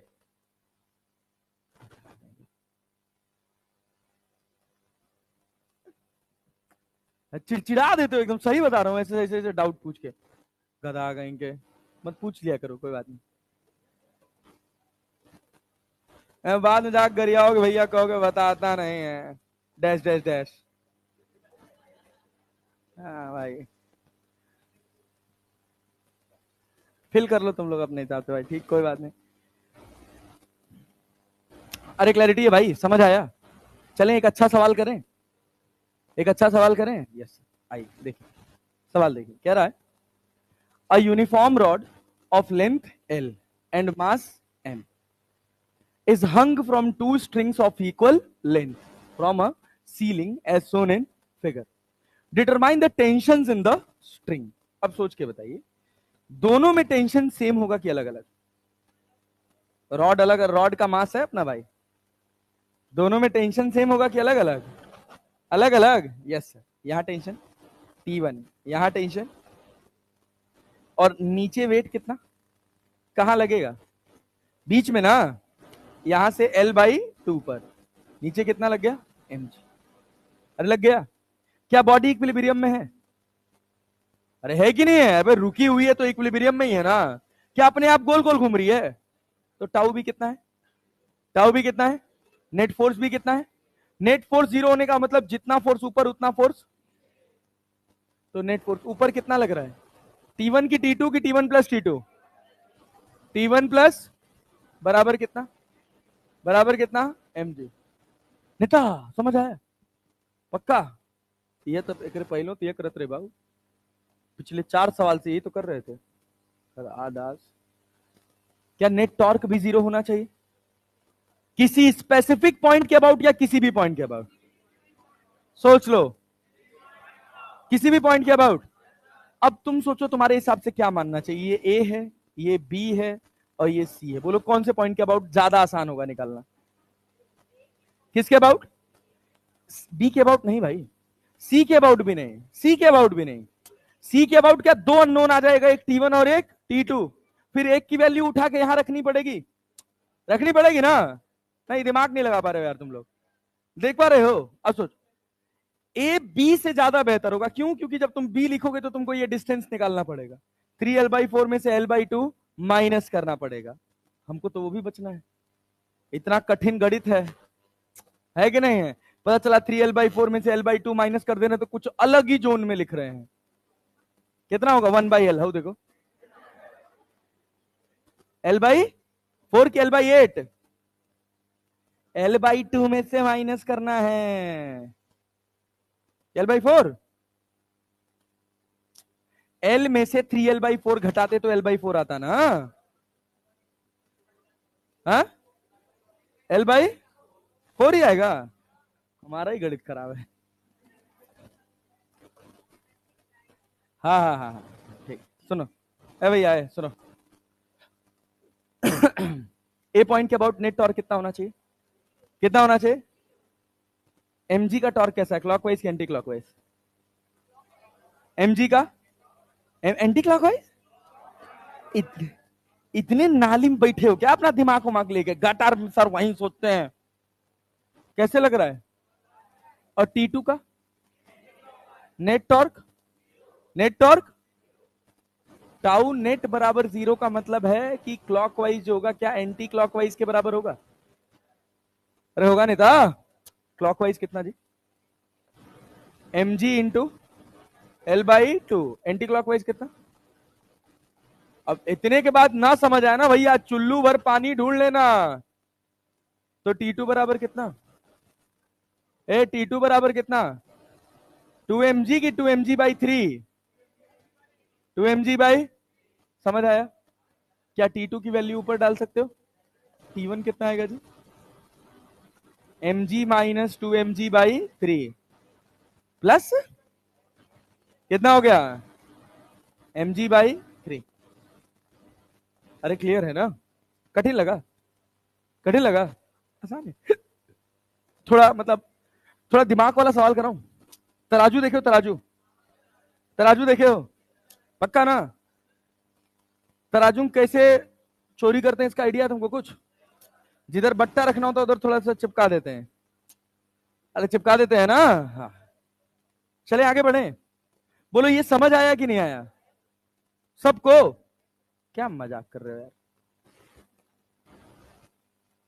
चलो हाँ रुको रुको रुको रुको, 9:27 हो रहा, अभी टाइम है अपने पास, अभी ये बनाओ, अभी ये बनाओ, चलो बनाओ बनाओ बनाओ, खुद से बनाओ, a metre stick is balanced on a knife edge at its centre, centre of mass का सेंटर का मतलब सेंटर ऑफ मास है, when two coins each of mass 5 gram are put on top of the other at 12 centimetre mark, 12 centimetre के mark पर रखा गया, the stick is found to be balanced at 45 centimetre, stick कहां balance हो रही है 45 centimetre पे, what is the mass of the metre stick, सवाल समझ आए, मीटर स्टिक का मतलब समझते हो, 1 मीटर की स्टिक, कितने मीटर की, 1 मीटर, 1 मीटर की एक स्टिक है जो पहले तो बैलेंस हो रही थी अपने मिड पॉइंट पे, मतलब यूनिफॉर्मली डिस्ट्रीब्यूटेड मास है, कैसा डिस्ट्रीब्यूटेड मास है? यूनिफॉर्म, तभी तो मिड पॉइंट पे बैलेंस हो रही थी। देखो बोला ना, a metre stick is balanced on a knife edge at it centre of mass. अब हमने क्या किया, when two coins each of mass कितना 5 gram, put on the top of the other at 12 centimetre mark, 12 centimetre. यहां mark कितना है 0, यहां कितना है 100 सेंटीमीटर, 100 सेंटीमीटर है ना, यहां 12 सर। एकदम सारा समय सीमा पार करके आगे निकलते हो तुम लोग। कहां रखे हो, यहां से 12 कहीं होगा ना, ये 12 सेंटीमीटर का मार्क है, इसके ऊपर हमने एक कॉइन रखा है कि 2, तो टोटल मास 10 ग्राम हो गया क्या? अब ये कहां बैलेंस हुई है, कहां बैलेंस हुई है 45 सेंटीमीटर पे, क्या 45 सेंटीमीटर पे बैलेंस हुई है क्या? 45 सेंटीमीटर के मार्क पर बैलेंस हुई है। क्लैरिटी है? तो तुमसे पूछा गया है कि इसका वेट कितना है, तो इसका खुद का वेट कहां लग रहा होगा, 45 पे कि 50 पे? 45 पे। रॉड का वेट कहां होगा? अरे बैलेंस समझते हो कि नहीं, जब यहां रख दियो तो इसको इधर खिसकाना पड़ेगा ना। नहीं आया, नहीं आया, आया जी, यस। सुनना, ये कितना है 50, कितने केजी, कितने ग्राम का है 5 ग्राम का ना, अरे 5 ग्राम का ना, तो ग्राम में रहने दो यार, जी में रहने दो, 5G। हाँ बोलो, हाँ बोलो, sorry sorry sorry sorry sorry, 5 ग्राम का तो कॉइन था, इसका मास तो अपने को पता नहीं है, एम रख दिया हमने यार, एम रख दिया, ये तो एम निकालना था। कितने डिस्टेंस पे है हिंज से, हिंज से, और ये कितने पे,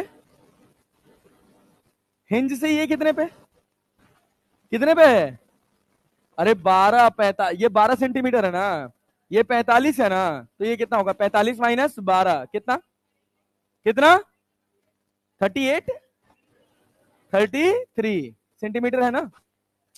वहां से यहां तक थोड़ी देखना, नेता जो मन होगा वो थोड़ी देखोगे। क्या इस पॉइंट के अबाउट नेट टॉर्क 0 होगा अगर ये बैलेंस्ड है तो? अरे समझे कि नहीं, ये वेट कैसा टॉर्क दे रहा है, एंटी क्लॉकवाइज की क्लॉकवाइज, एंटी क्लॉक, ये कैसे दे रहा है नाइफ के अबाउट। अरे क्लैरिटी है ना, किसके अबाउट, नाइफ के अबाउट। पल्ले पड़ा, पल्ले पड़ा, सोच लो, देख लो, समझ लो। क्या बता सकते हो कि एम कितना होगा? 66 ग्राम आंसर है, हाँ चलो बनाओ, बनाओ बनाओ बनाओ बनाओ बनाओ बनाओ, क्या लिखोगे, लिख, टॉर्क बराबर क्या होता है, फोर्स इंटू परपेंडिकुलर डिस्टेंस, तो क्लॉकवाइज टॉर्क बराबर एंटी क्लॉकवाइज टॉर्क। बनाओ,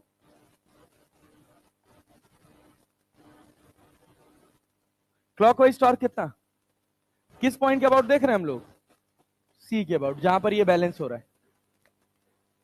तो एम की दूरी कितनी है सी से, 45, कितनी है, कितनी है, क्या 5 इंटू एम लिख लें, एम जी भी लिखोगे तो कट ही जाएगा, और दूसरा वाला,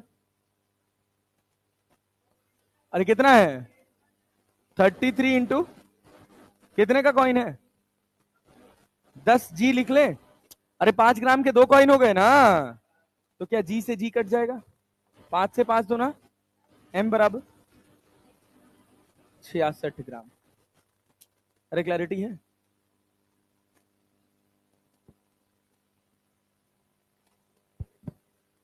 बहुत कठिन है सर, कुछ पल्ले नहीं पड़ रहा, क्या चल रहा है ये सब, बहुत टफ चैप्टर है सर रोटेशनल मोशन।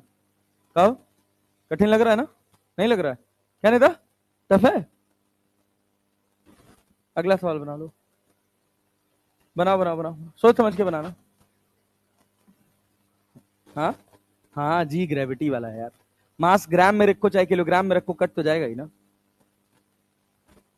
अरे पल्ले पड़ रहा है, ये जी ग्राम नहीं है, 10 ग्राम नहीं है, ये 10 मास है, और जी mg है।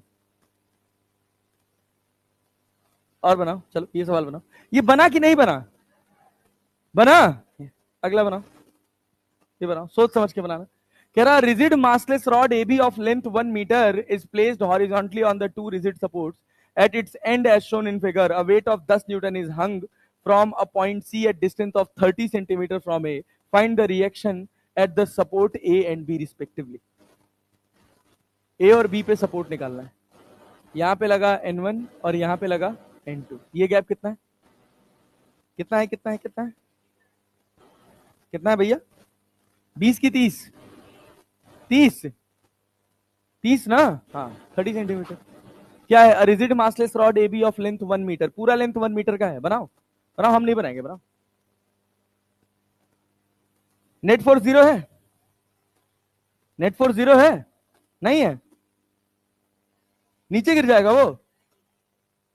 हाँ, तो सपोर्ट से तो फोर्स आ रहा है ना. तो लिखो.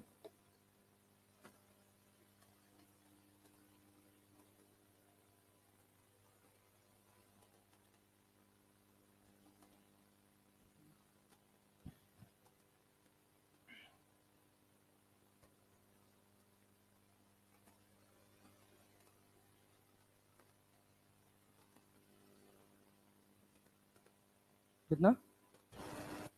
डी 7 और 3 हो सकता है. 10 और 0 तो हो नहीं सकता. 3 और 7 हो नहीं सकता. 5 और 5 हो नहीं सकता. तो डी ही होगा. 7 और 3. हम तो एलिमिनेशन से भी मार सकते हैं अगर हमको कॉन्सेप्ट की समझ अच्छी है तो. एलिमिनेट करके मार सकते हैं. मास किसकी तरफ है? 10 kg. ए की तरफ. ऑब्वियस सी बात है, ए पे रिएक्शन ज्यादा होगा और बी पे कम होगा, लेकिन 0 तो नहीं होगा. तो सोच, ए पे ज्यादा और बी पे कम कौन से में है? कौन से में? इक्वल भी नहीं हो सकता. मिड पॉइंट पे होता तो बराबर बराबर होते. तो क्लैरिटी है ना. तो कौन सा? डी. कौन सा? डी. कैलकुलेट करने पर भी आ रहा है? आ रहा है. क्या लिखे हो? पहला लाइन क्या लिखे हो? N1 प्लस N2 बराबर कितना? N1 प्लस N2 बराबर 10. अब किसके अबाउट टॉर्क देख लें. किसके अबाउट? तो ये 10 न्यूटन का टॉर्क कैसे? क्लॉकवाइज के एंटी क्लॉकवाइज? सोच के बोलना. 10 न्यूटन का क्लॉकवाइज. ए के अबाउट देख रहे हो ना? N2 का? N2 का क्लियर है ना? तो टाउ नेट अबाउट ए बराबर 0. टाउ नेट अबाउट ए बराबर 0. तो क्या लिखोगे? 10 इंटू 30 बराबर कितना? N2 इंटू 1 मतलब 100. अरे क्लियर है क्या? कट गया तो N2 बराबर कितना आ गया? 3 न्यूटन. तो N1 बराबर कितना? N1 बराबर कितना? 7. तो आंसर डी. यही किए थे. कहा बाबू ना लगत है. काहे ना आता भैया? हाँ, ये वाला नहीं बना. काहे नहीं बना यार? ऐसे करोगे? सस्ती चीज है, उसी में पता नहीं क्या कंफ्यूज हो जा रहे हो. चलो ये बनाओ. ये तो खतरनाक सवाल है. इसमें तो तुम लोग अंकल नानी सब याद आ जाएंगे. रुको, एक सवाल और बनाओ. जल्दी बनाओ. 9:36 हो गया. 10 मिनट का समय है.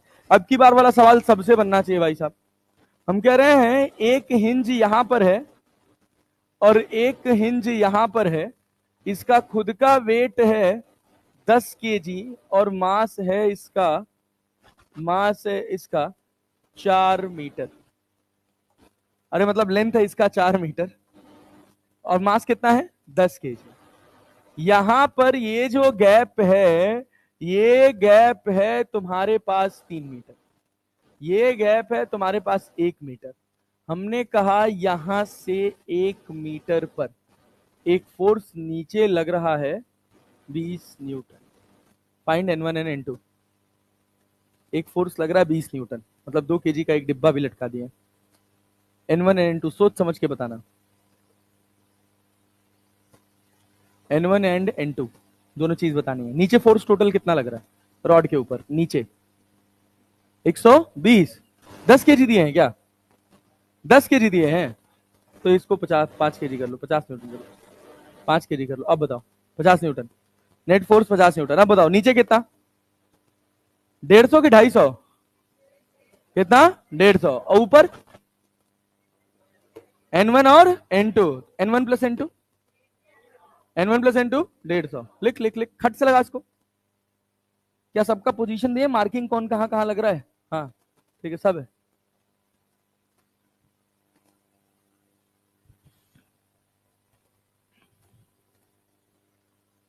ये जो तेरी नजर का कसूर है, तूने कुछ किया तो जरूर है।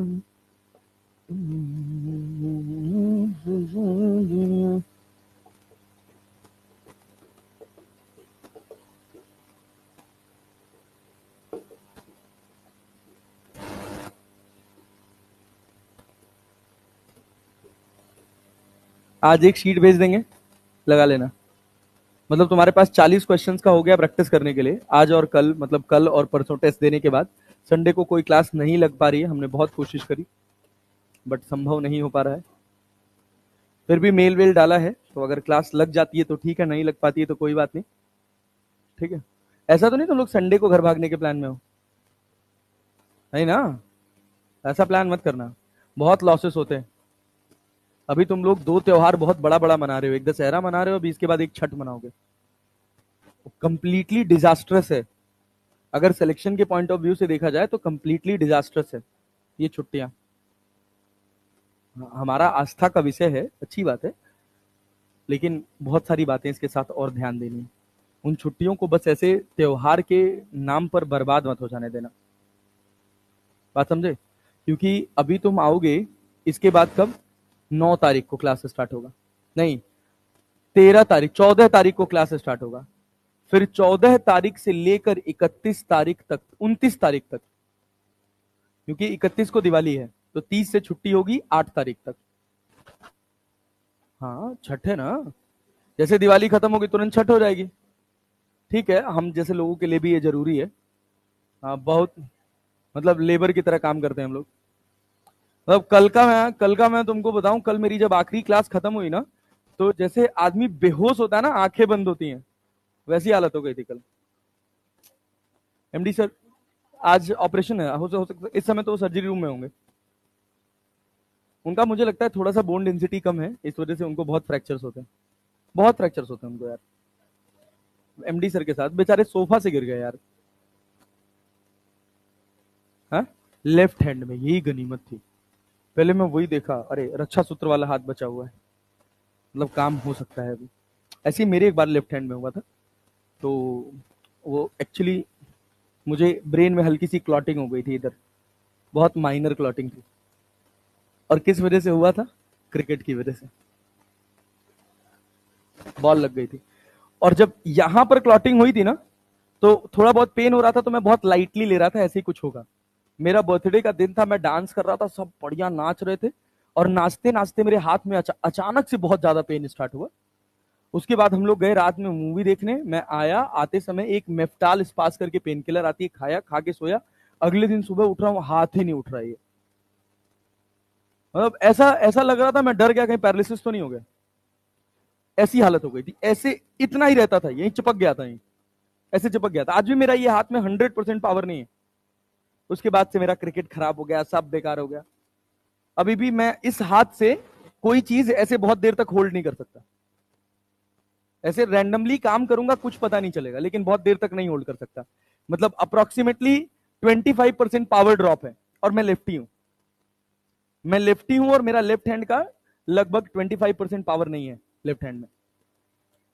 नहीं, बैट्समैन राइट हैंड हूं, बॉलिंग लेफ्ट हैंड करता हूं।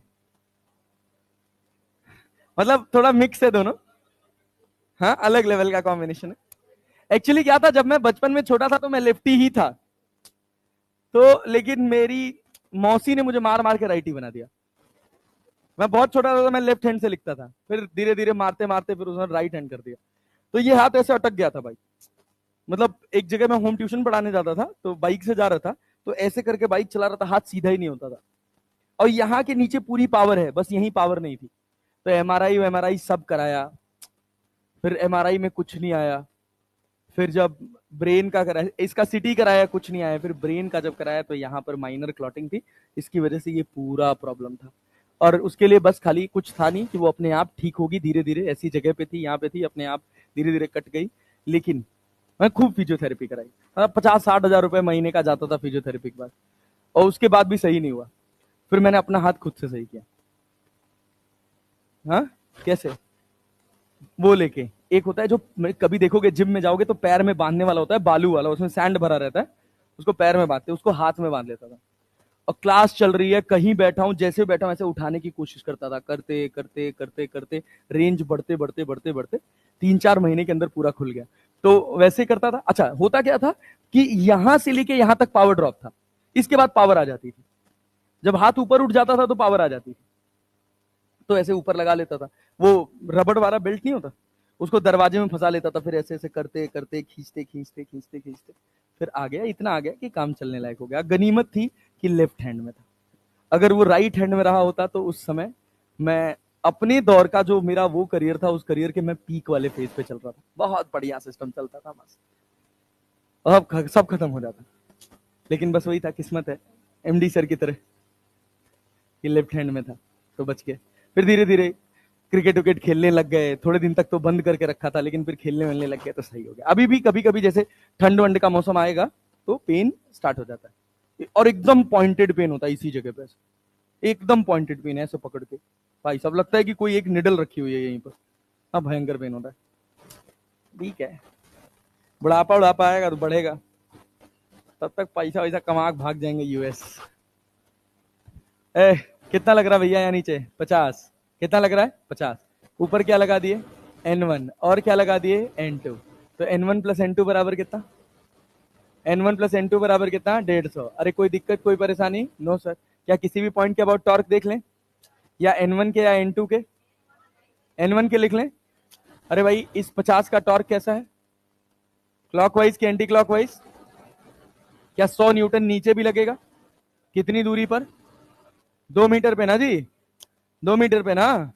तो 50 और 100 दोनों का टॉर्क कैसा है, क्लॉकवाइज के एंटी क्लॉकवाइज? क्या क्लॉकवाइज टॉर्क बराबर एंटी क्लॉकवाइज टॉर्क लिख लें यार? अरे लिख लें ना। क्लॉकवाइज टॉर्क कितना? 50 गुणे 2 प्लस 100 गुणे 50 गुणे 1 प्लस 100 गुणे 2 बराबर एंटी क्लॉकवाइज कितना? N2 multiplied by 3। तो ये कितना हो गया? 250 बराबर N2 इंटू 3। तो N2 बराबर कितना हो गया? 250/3। अरे समझ आया क्या? तो N1 कितना आ गया भैया? 150 माइनस 250/3, तो 300 मतलब 50/3। क्लैरिटी है? 50/3 पल्ले पड़ रहा है? सही लिखे हैं? 15 तो 300। अरे 15 यहाँ 45 यार, हाँ वही तो। ठीक, हम क्या लिखे भाई? कितना? 200/3। कठिन तो नहीं लगा? नो। एक सवाल और देखो खट से, सवाल सोचना। क्या कह रहा है कि a false balance has equal arm. एक फॉल्स बैलेंस है, फॉल्स बैलेंस का समझो तराजू। क्या है ये? तराजू जो फॉल्स है, झूठा है, मतलब उसमें कुछ ना कुछ गोलमोल है। An object of weight W1 when placed in one pan. जब एक पैन पे रखा जाता है तो कितना वेट आता है? W1। और दूसरे पैन पे रखा तो W2। When placed in the other pan the true weight W of the object is. Object का ट्रू वेट कितना था? सोचो, हम कहें कि ये पैन है, ये अपने पास तराजू है, ये इसका मिड पॉइंट है जहां बैलेंस्ड है, यहां से एक प्लेट लटकी है और यहां से एक प्लेट लटकी है। अगर ये फॉल्स तराजू है तो दोनों का वेट बराबर होगा कि अलग अलग? दोनों का वेट। अब जो बंदा था जो तराजू नापता था, वो क्या करता था, इस वाले पे अपना बट्टा रखता था, बार रखता था, और इस वाले पे सामान रखता था। तो तुम्हारे हिसाब से कौन भारी होगा, ये वाला साइड कि ये वाला साइड? ये वाला साइड भारी होगा। क्लैरिटी है ना? क्योंकि इस पे तो सामान कम रखना पड़ेगा उसको। इतना बात तुम्हारे दिमाग में आता है कि नहीं आता है? Yes sir. तो उसने कहा कि ये वाला जो है ना, ये वाला जो है ना, इससे एक्स भारी है। कितना भारी है? एक्स भारी है। अरे क्लैरिटी है? ये वाला जो साइड है उससे कितना भारी है? एक्स। जब यहां पर तुमने कोई वेट डब्ल्यू रखा, क्या रखा? W1। क्या रीडिंग आई भैया? W1। तो वो W1 क्या होगी?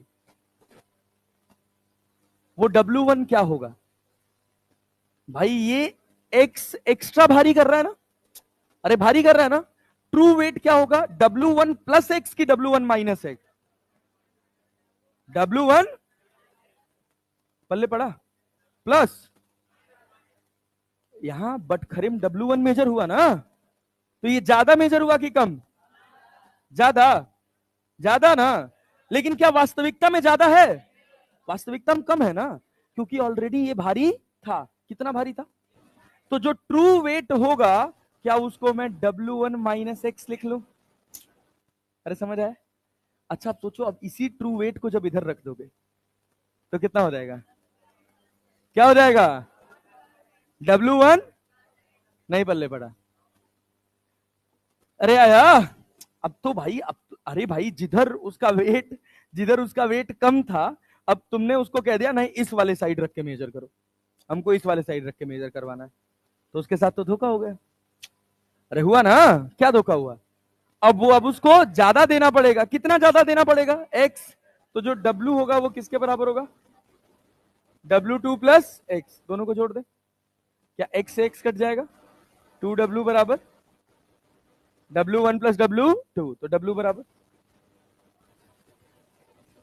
W1 plus W2 by 2। पल्ले पड़ा? अरे पल्ले पड़ा। यस सर, बढ़िया सवाल था ये। मतलब पहली बार में हिट नहीं करता कि हम बनाए कैसे, इसको सोच नहीं पाते। अरे क्लैरिटी है? चलो एक सवाल और है, 1 मिनट का।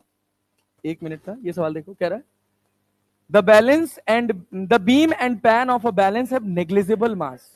मतलब जो बार है उसका भी कोई मास नहीं है, और जो नीचे दोनों पैन्स लगे हैं उसका भी कोई मास नहीं। ठीक है? have negligible mass. An object weighs W1 when placed in the one pan and W2 when placed in the other pan. The weight of the object is. एक तरफ रखे हैं तो W1 मिला है, दूसरी तरफ रखे हैं तो W2 मिला है। अरे मिला है ना? कोई मास नहीं है। तो सोचो, ये तुम्हारे पास तराजू था, इस तराजू से एक बार इधर लटका था, एक बार इधर लटका था, दोनों तरफ अलग अलग मास मेजर हुआ। इसका मतलब क्या है? हिंज बीच में है या कहीं साइड में? अगर बीच में होता तो दोनों तरफ बराबर वेट आता, क्योंकि इन दोनों का अपना कोई मास नहीं है। मतलब जो बैलेंस पॉइंट है वो मिड पॉइंट पर नहीं है। तो अगर ये x होगा तो ये कितना होगा? L minus x. भाई L माइनस एक्स। जब इस साइड रखे तो कितना वेट आया, और इस साइड रखे तो कितना आया? आया ना? सॉल्व करके आंसर बताना। हिंट कर दिए हैं, अगले क्लास में आंसर लेके आना। ठीक है ना? चलो मिलते हैं अगली क्लास में। टॉर्क मोटा मोटा अपने अंत की तरफ होता है। इक्विलिब्रियम खत्म हो गया, अब रीस्टोरिंग टॉर्क बचा है। हाँ? क्या चीज?